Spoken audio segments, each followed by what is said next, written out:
tatawagin ko po si Retired General Laos para siya po ang manguna, at sa mga susunod po, maaari pong pumunta dito sa likuran para ma-line up po kayo. Kaya mga kasama, pakinggan po natin si Retired General Laos. Magandang hapon po.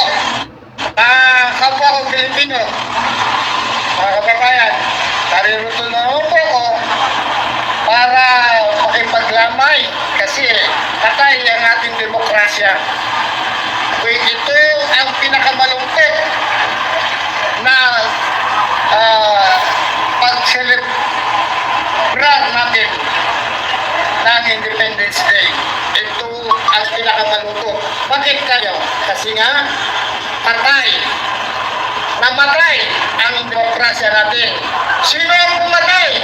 Si Magellan? Si Lapu-Lapu? Sino? Correct. Sana po,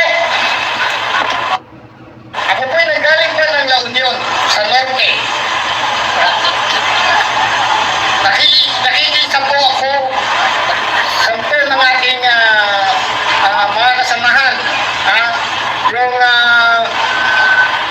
kabilang ng mamayang Pilipino, invitees, sa bangon sa bayan ng Pilipino, yung parak, yung retirees ng PNP, at yung SFGF. Yan ang mga organisasyon ko po na nandito po sila yung sa SFGF, yung mga intel operatives namin. Meron kaming nagawang grupo na counter-intelligence. Kung may intelligence, ang AP, meron din yung grupo ng Filipino Guerrilla Forces po. Sana po ay patulungan na ang pang-api ng ating gobyerno. Hindi natin nilalabanan ng gobyerno yung mga tao po na namamahala. Yung corruption, yung pagnanakaw, pati yung demokrasya natin, ninakaw. Nagpependalo sila. Kaya magpendalo rin sana tayo. Ngayon po kasi marami na lang na yung hindi dito.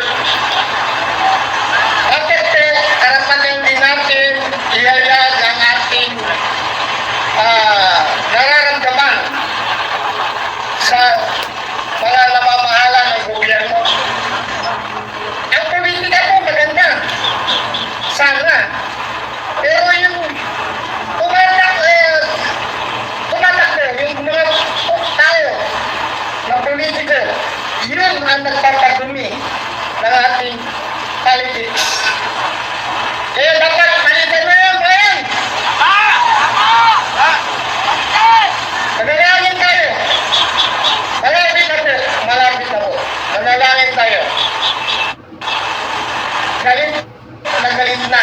Hindi lang po yung grupo namin mga retirado at yung nasa active. Ang sabi nga nung nasa active, magpakita kayo, mauna kayo. Yan po ang nila. Hindi po sila pwedeng manguna ngayon. Hindi katulad noon, sila nanguna. Yung mga dapat tayo. Ako kasi sibilyan ako eh. Tayong mga mamamayan na sibilyan ang mauna. Kaya tinatawagan ko po lahat Pilipino. Pilipino po talaga.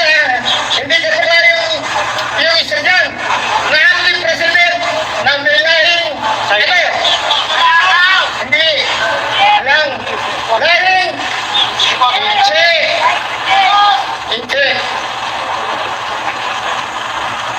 Meron po suggestion kung naririnig po ni Congressman Mike at saka yung 18 Marines. Sinangunahan nila. Iba po,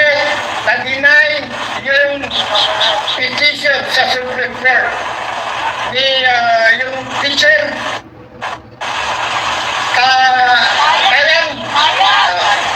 kaya dahil wala siyang legal standing. Ibig sabihin po niyan, wala siyang karapatan dahil hindi siya yung party interest. Wala siyang, hindi siya apektado sa nangyayari dito sa Senado. Sana, kung 8 Marines, yung advocado niya, o kaya si Congressman Mike Defensor, ay questionin na nila yung legalidad ng bawat isa. Hindi na yung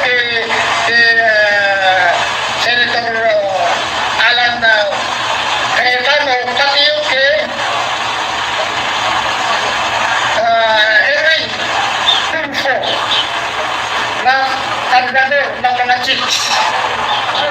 Sabi niya kasi binasagan nila yung 18 Marines sana kandidato basurero, sabi niya.